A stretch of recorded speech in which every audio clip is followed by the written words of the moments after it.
They said it was for the greater good when they shut down my son's life support. Government overreach at its worst, right in our own neighborhood. My boy turned blue, fighting for every breath while bureaucrats enforced their precious regulations. They almost took my son from me, so I took everything from them. What would you do if unelected officials gambled with your child's life? At 55, after serving in the military and working 30 years in construction, I had finally saved enough to buy our dream property in Pine Creek Estates. Not one of those cookie-cutter houses in the subdivision, but a 5-acre lot with an old farmhouse and barn at the edge of the development. The doctor said rural air would be better for Jason's lungs, and I wanted space where a man could breathe free. Ironic, considering what happened later. My wife Sarah, our 18-year-old son Jason, and I thought we had found the perfect balance, close enough to the community for support, but with the independence of rural living. I spent weekends fixing up the old barn, converting part of it into my workshop. By day I ran my construction crew building the new hospital in town. Evenings and weekends I worked my own land, the kind of life where neighbors still wave when you drive by and bring casseroles when someone's sick. And sick is something my boy knows too well. Jason was born with cystic fibrosis. His lungs don't work like yours or mine. Every breath is a battle. He needs continuous oxygen support and medical equipment running 24/7, equipment that depends on electricity to keep him alive. When we first toured the house, I was upfront with the realtor and the community welcome committee. I showed them Jason's medical documentation, explained the equipment we needed to install. They seemed understanding, even helped us find the best spots for the backup generator and external equipment that keeps my son breathing when regular power isn't reliable. For 2 whole years things were peaceful. Our neighbors brought us home-cooked meals during Jason's hospital stays. The previous HOA president, a retired doctor, even helped us navigate insurance paperwork for specialized equipment. We planted roots here. Jason built a wheelchair-accessible garden where he could grow his own vegetables when he had good days. I renovated parts of the house to make it easier for him to get around during flare-ups. We weren't just living here, we were building a future. I remember sitting on our back porch that first summer, watching Jason actually laugh while playing chess with the neighbor's kid. For the first time in years I felt like maybe life had finally cut us a break. But that all changed when the HOA leadership turned over, and Christine Winters stepped into the picture. Suddenly, the dream home we had sacrificed everything for became the battleground for my son's right to breathe. Christine Winters, a former state environmental regulator with political ambitions and that practiced smile that never quite reached her eyes, took over as HOA president and everything shifted. The first HOA meeting under her leadership felt different.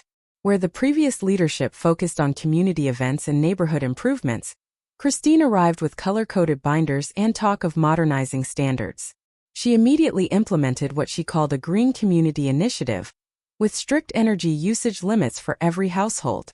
According to her, individual liberty had to be balanced against collective responsibilities. These weren't suggestions, they were mandates. Each house received a carbon allowance based on square footage and number of occupants. Our medical equipment immediately put us way over the limit. When the first warning letter arrived, I thought it had to be a misunderstanding. I called Christine that same day, explained Jason's condition, reminded her of the documentation we provided when we moved in. I even invited her to our home to see exactly what equipment was necessary to keep my son alive. Her response: "Personal hardships don't exempt anyone from community obligations, Mr. Henderson. Perhaps you should consider more energy-efficient medical alternatives." More efficient alternatives? As if we were talking about switching to LED light bulbs and not life support equipment prescribed by specialists. At the next HOA meeting, I brought Jason's pulmonologist on speakerphone to explain the situation. The doctor detailed how Jason's oxygen concentrator, nebulizer, and monitoring equipment were all medically necessary and could not be compromised. Some neighbors nodded in understanding, a few even spoke up on our behalf, ordinary folks recognizing the insanity of what was happening. For a moment I thought common sense might prevail. But then I watched Christine's face, that practiced mask of authority never slipping as she made deliberate notes in her leather-bound planner. Without even acknowledging the doctor's testimony, she simply turned the page and moved on. "Moving on to community landscaping requirements," she announced, her voice calm, detached. As if my son's life was just an inconvenient bullet point that had been addressed and dismissed. That was when I realized this wasn't just bureaucratic indifference. This was calculated control. When I confronted her after the meeting, she lowered her voice and said, "The community has voted for progress, Mr. Henderson. Individual exceptions undermine collective goals. I'm sure you understand." I didn't understand. How had keeping my son alive become a political statement? My only small victory came a week later when I managed to convince 2 board members, older residents who had known Jason since we moved in, to grant us a temporary medical exemption. Christine couldn't override them without calling a special vote, and she didn't have the numbers yet. That exemption bought us 3 months, but I could see in Christine's tight smile at the next community barbecue that this wasn't over. She had simply shifted strategies. "Your temporary exemption is certainly fortunate," she said, sipping her iced tea while glancing pointedly at our house. "Though I do worry about the precedent it sets. Once we start making exceptions, where does it end? Rules exist for everyone's benefit after all." I looked her straight in the eye and said, "My son's life isn't a precedent, Mrs. Winters. It's not an exception or a talking point. It's everything to me." She just smiled that practiced smile and walked away. But I saw something in her eyes that should have warned me. This wasn't about the environment or community standards. This was about control. And Christine Winters wasn't used to being challenged. First came the fines, $100 daily for willfully exceeding community energy quotas. I contested each one, filing appeals with documentation from Jason's doctors. But Christine had already rigged the system against us. She had restructured the appeals process to bypass the full board, rerouting complaints directly to her newly created Environmental Compliance Committee. 3 people handpicked for their unwavering loyalty to her agenda. The fines kept coming. $3,000 the first month. Nearly $4,000 the second. Money we needed for Jason's medications and treatments, now going into HOA coffers. Then came the mandatory smart meters. Christine called them energy accountability tools. The HOA hired a tech company to install them on every home, allowing them to monitor power usage in real time. They could now track exactly when and how much electricity we were using, down to individual outlets. Each submission required triplicate notarization, triggering a processing fee, and each approval took longer than the last. The delays created gaps where we were technically operating without authorization. I consulted a lawyer who reviewed our situation and shook his head. "They're operating within technical legal boundaries," he explained. "HOAs have remarkable power in this state. Fighting this could take years and tens of thousands in legal fees. We couldn't afford a lengthy legal battle, not with Jason's medical bills already stretching our finances to the breaking point." My small victory came when I secured comprehensive legal documentation from Jason's entire medical team. A 50-page binder with statements from his pulmonologist, cardiologist, and 3 specialists, all testifying to the absolute necessity of his equipment. I submitted this through certified mail to every board member individually, with copies to their personal emails, creating a legal paper trail they couldn't ignore. Christine was furious but couldn't override such extensive medical documentation without risking personal liability. She was forced to grant us a conditional exemption, though she added requirements for quarterly reviews and emission offset fees. This wasn't about property values anymore. It wasn't even about the environment. This was about control, bureaucratic power flexed for its own sake by people who had forgotten that rules exist to serve people, not the other way around. I thought we had reached a difficult but sustainable compromise, but Christine wasn't done, not by a long shot. She was about to cross a line that would change everything between us. Then came that sweltering August afternoon. The temperature hit 98 degrees by noon, the kind of heat that makes the air itself feel heavy. Jason was having a rough day, his oxygen levels already lower than normal because of the heat. I got the HOA email at work, a standard community notification about a scheduled grid maintenance shutdown, just 2 hours from 2 to 4 p.m. What wasn't standard was that our street wasn't on the distribution list. Everyone else in the neighborhood received 72 hours notice, except us. I only saw it because a coworker who lived nearby mentioned it. I immediately called home, told Jason to make sure the backup generator was ready to switch on. He assured me he knew the procedure. We'd practiced it enough times. I tried calling Christine too, leaving messages about our medical exemption and the critical need for advance notification. No response. At 2:15 our power went out as scheduled. Our backup generator kicked in automatically just as it was designed to do. Jason texted me that everything was working fine. I felt relieved and went back to finishing up at the construction site. 20 minutes later, without warning, HOA security personnel entered our property. 2 men in uniforms with the Pine Creek Estates logo on their chests. They claimed our generator violated new noise and emission ordinances that had apparently been passed in a closed executive session the previous night. Jason called me in a panic as they demanded to shut down the generator. I told them to put me on speaker, explained our medical exemption and the life or death nature of the situation. They didn't care. One of them was reading directly from a laminated card. Per HOA Regulation 15.3c, non-compliant equipment must be deactivated immediately, regardless of resident objections. I told Jason to lock the doors that I was on my way home. But these men had keys. Master keys provided by the HOA for emergency enforcement. They forced entry through our back door and manually shut down the generator.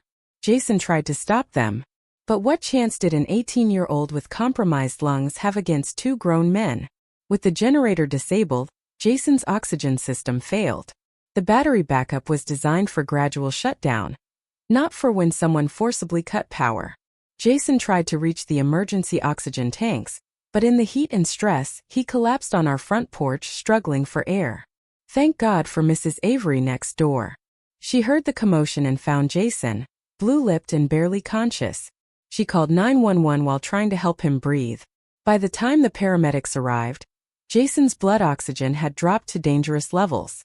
By the time I screeched into our driveway, they were loading him into the ambulance, an oxygen mask already on his face. The doctor later told us that if Mrs. Avery hadn't found him when she did, if the ambulance had been 5 minutes slower, Jason would have suffered permanent brain damage. Or worse. All because Christine Winters decided her rules mattered more than my son's life. When I arrived at our farmhouse, an ambulance was already parked in the gravel driveway. The paramedics had wheeled Jason out from the house, had him on a stretcher near the barn, right next to the backup equipment they had disconnected. His skin was still frighteningly pale, his chest rising and falling in desperate, shallow movements. The farmland stretched behind them, a cruel contrast to his struggle for air. I jumped out of my truck, my work boots hitting the gravel hard. Construction dust still on my clothes. I ran to him, grabbed his hand. "I'm here, son. I'm here now." That's when I saw her. Christine Winters. Standing off to the side, arms crossed over her tailored navy business suit. Watching the whole scene with this detached expression, like she was observing a minor inconvenience rather than the near death of a teenager. Something snapped inside me. 20 years of controlling my temper, of playing by the rules, of being the reasonable one gone in an instant. I stormed toward her, closing the distance in 4 angry strides, pointing my finger directly at her face. "You did this," I shouted, my voice breaking with rage and fear. "Your rules almost killed my son." The paramedics were loading Jason into the ambulance as Christine coolly adjusted her pearl earring. "We were simply enforcing community guidelines, Mr. Henderson. Perhaps this incident highlights why your family might not be." I didn't let her finish. "This isn't over," I promised, my voice dropping to a dangerous whisper. "Not by a long shot." For just a moment, her mask slipped. I saw fear flash across her face. Real fear. She recognized something in my eyes. Something that told her this wasn't just another homeowner she could bully into submission. The ambulance doors closed with a heavy thud. The siren wailed as they pulled away with my son inside. Christine and I stood there in my driveway, the air between us charged with something that went beyond neighborhood disputes. This was war now, and she had no idea what was coming. From that moment on, those people would never again sleep peacefully in the homes they valued more than my son's life. Something hardened in me then, not rage but cold, clear certainty. I kissed my son's forehead and made him a silent promise. This would never happen again. Not to Jason. Not to anyone. Stepping into the hallway, I pulled out my phone and made 3 calls.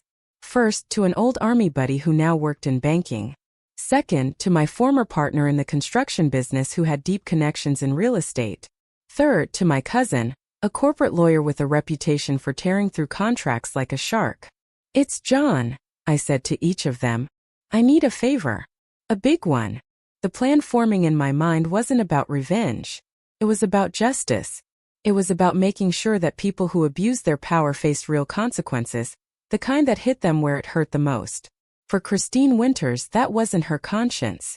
It was her carefully constructed life of privilege and control. I started digging, using the same meticulous approach I had perfected when doing construction bids. Leaving no stone unturned, I uncovered what they wanted hidden. Christine Winters, age 42, former state environmental regulator with political aspirations, had secrets.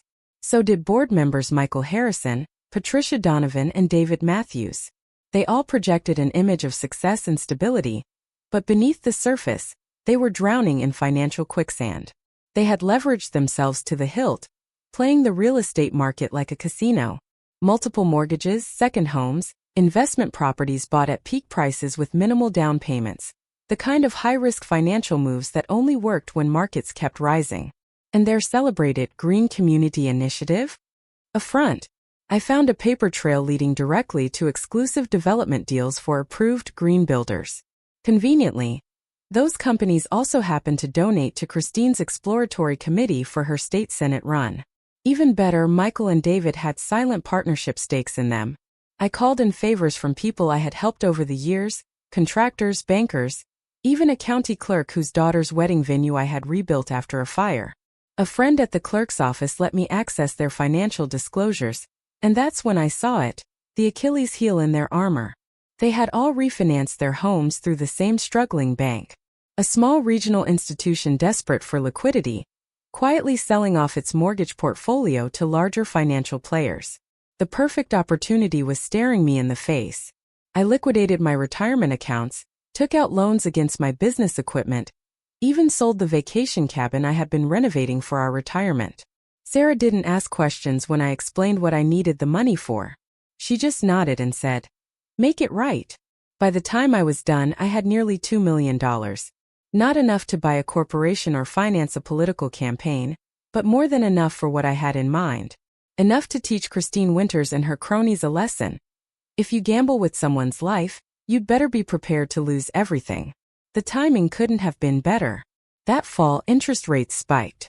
The Federal Reserve raised them by 3/4 of a point, and suddenly overextended homeowners were feeling the squeeze, especially those with adjustable rate mortgages and multiple properties.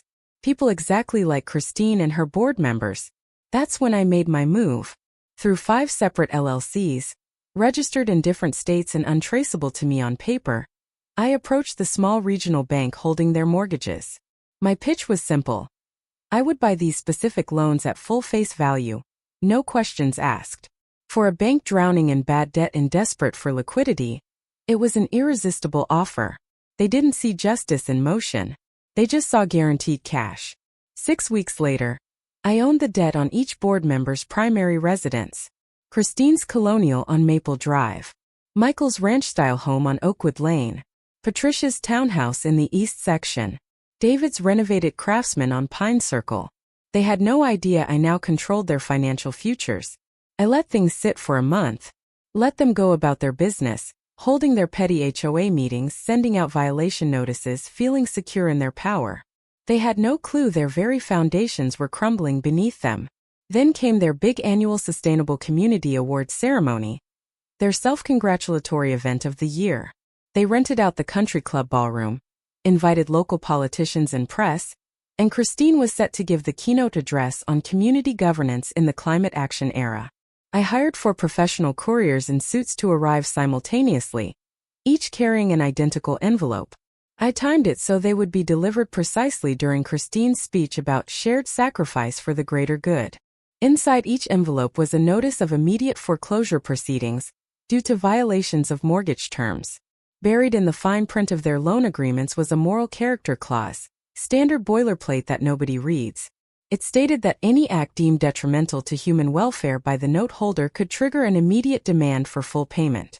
Cutting off a child's oxygen supply qualified. The couriers handed Christine and the others their envelopes right on stage. Christine was at the podium when she opened hers. Michael, Patricia, and David received theirs while sitting at the head table. I paid extra to ensure the couriers waited for confirmation of receipt. From my seat in the back, I watched Christine's face transform. First, confusion, her brow furrowing as she scanned the document. Then disbelief, her eyes widening as she read it again. And finally devastation, as the realization crashed over her like a wave. Her hands trembled so violently that she dropped her reading glasses, the clatter audible in the suddenly silent room. In that precise moment, all her power, all her control vanished. Michael started yelling into his phone, already calling his lawyer. Patricia knocked over a water glass in shock. David just sat there, the color draining from his face as he read the document over and over. The ceremony collapsed into chaos, whispers, phones coming out, rumors spreading in real time. A journalist from the local paper, whom I had anonymously tipped off that morning, was taking furious notes. Christine tried to regain control, tapping the microphone. "Just a minor business matter," she assured the audience with a frozen smile. "Let's continue with our celebration of community excellence." But nobody was listening anymore. The facade had cracked. The mighty had fallen. As people began filing out, confused and concerned, I made direct eye contact with Christine across the room. I didn't smile, didn't nod, just looked at her. And she knew. The shock, the fear, the dawning understanding that she had picked the wrong family to target. That was a moment of sweet satisfaction I would remember until my dying day. But this wasn't just about revenge. In that moment, it was about lasting justice, about changing the system itself.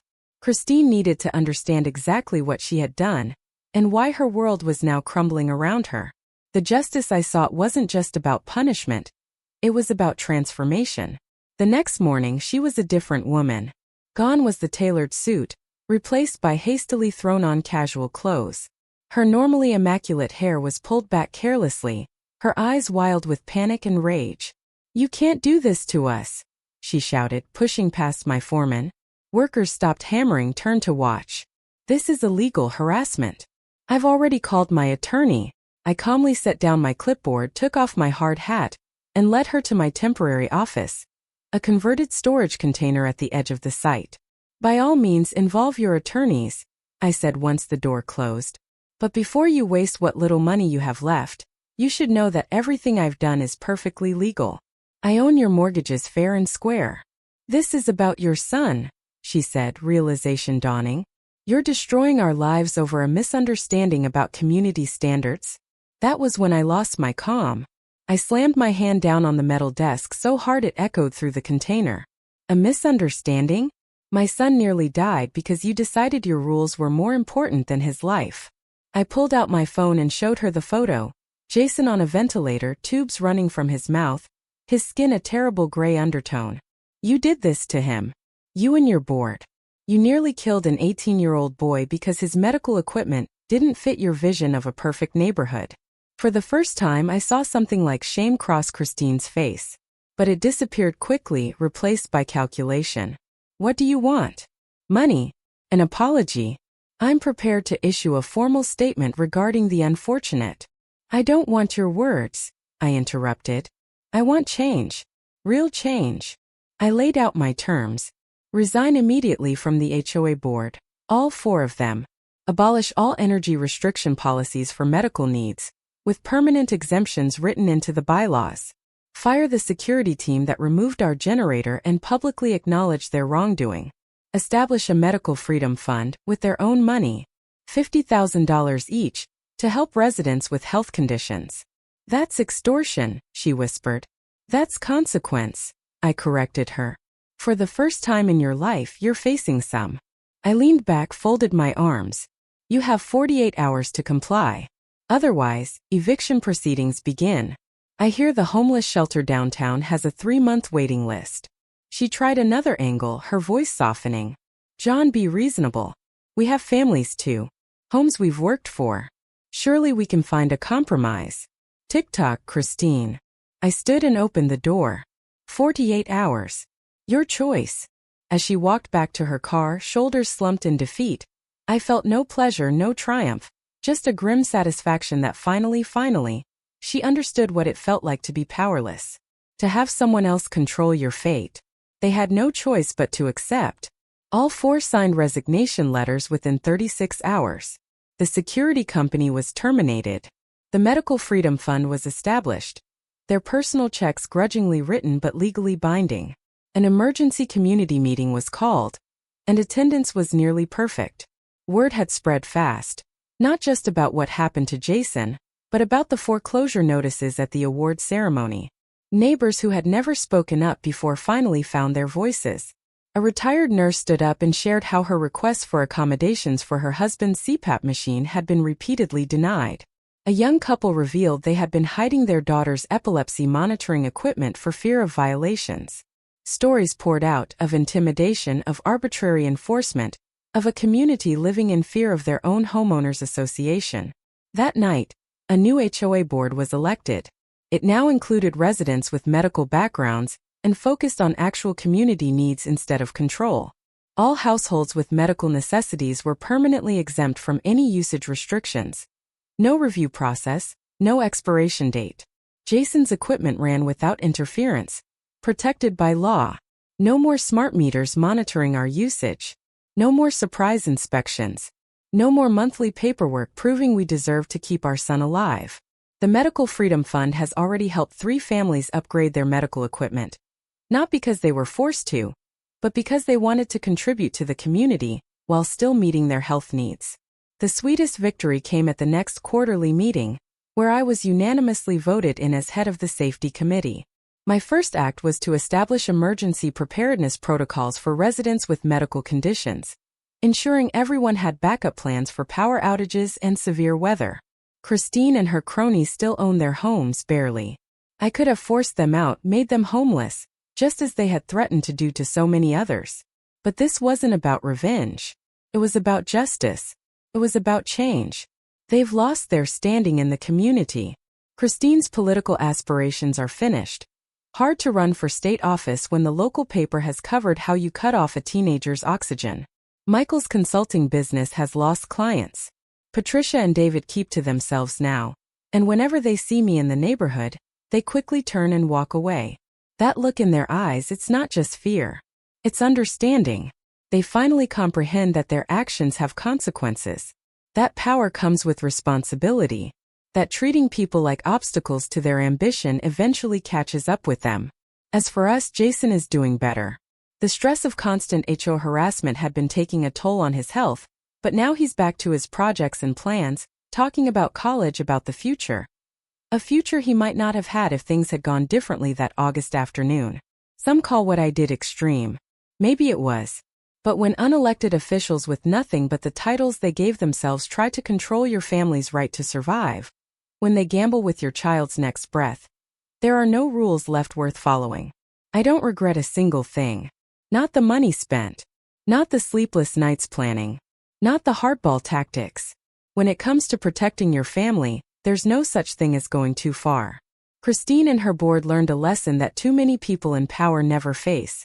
Ordinary citizens aren't powerless. We might be patient. We might play by the rules for years.